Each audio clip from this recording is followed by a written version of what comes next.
Of all the heroes Homer has written about, few stand out quite like Achilles! Achilles. He's strong, noble, romantic, and he's not above a good cry. With that being said, there is something about the modern depiction of Achilles that is quite different.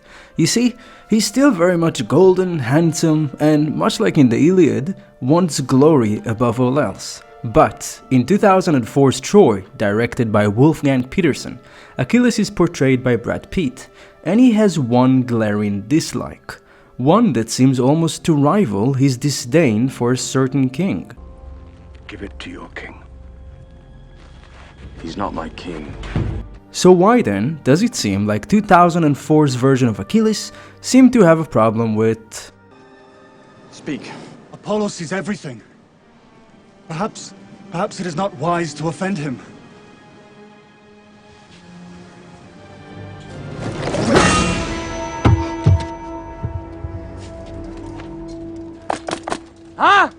the gods. One could argue that it's not so much a problem, rather than just Achilles simply not being as infatuated with them as other contemporary Greeks and Trojans. In one rather intimate scene, Achilles even argues that it's not that we are obsessed with the gods, but rather quite the opposite is true. I'll tell you a secret. Something they don't teach you in your temple.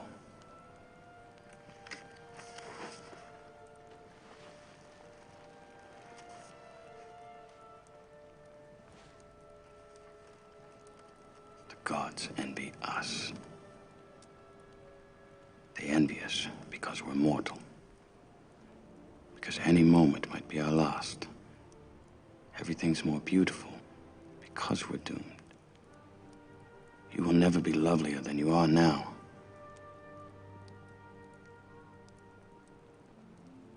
We will never be here again. And in fact, throughout the film, it is not just Achilles who is presented as less than infatuated with the gods, but our other protagonist, Hector, while saying all the right things, seemed to be less than excited about letting the signs from the gods dictate military strategy. This is a sign from Apollo. We will win a great victory tomorrow. Bird signs. You want to plan a strategy based on bird signs. And what about the movie itself? What is the message the movie is trying to convey, and how does the movie present god worship? You could argue that in many parts of the movie, the idea of over-worship or over-trusting of the Greek gods actually leads to disaster. Take for example the decision to attack the Greek forces on the beach after they have been defeated outside the walls of Troy. This decision, which Hector has objected, leads to disaster, as the attack not only reunifies the Greek forces, it also results in the death of Patroclus, which ends up being the reason Achilles does not go home, which does have some very unfortunate consequences for the Trojans.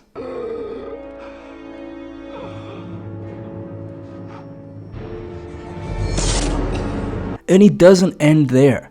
The greatest tragedy of the movie occurs, in part, because the priests seek to take the Trojan horse, which they believe is a gift for Poseidon, into Troy. It doesn't end well. So where does Achilles really stand? Is he an early atheist? Does he hate the gods? Maybe he doesn't believe they exist. I think your god is afraid of me. Afraid? Apollo is master of the sun. There's nothing. Where is he? You're nothing but a killer. You wouldn't know anything about the gods. You know more about the gods than your priests. I've seen them.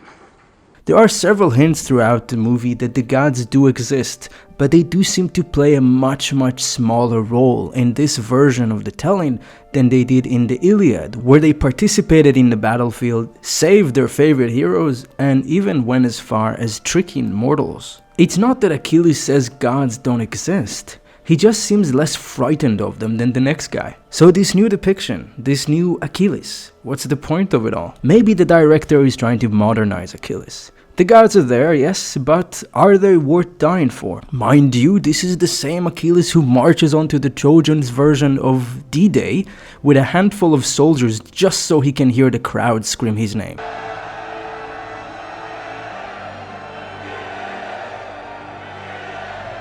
Throughout the movie, he seems willing to die for so much less than the gods. In the Iliad, Homer depicts to us a man whose rage is his most defining characteristic. He is stubborn, violent, and obsessed with glory. And while 2004's Troy presents an Achilles that carries many of the same personality traits, the movie rounds out many of his rougher edges, specifically giving him tender scenes with Briseis, and even portraying his death as noble and self-sacrificial. His new, colder disposition towards the gods, therefore, might have been included for our sakes, rather than his. See, he's just like us, the movie seems to say.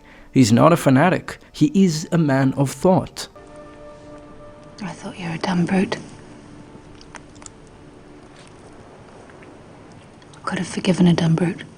From the start, Achilles is most concerned with being remembered for thousands of years. Whether he ever existed, we'll probably never know, but the fact that he's remembered, that is undisputable.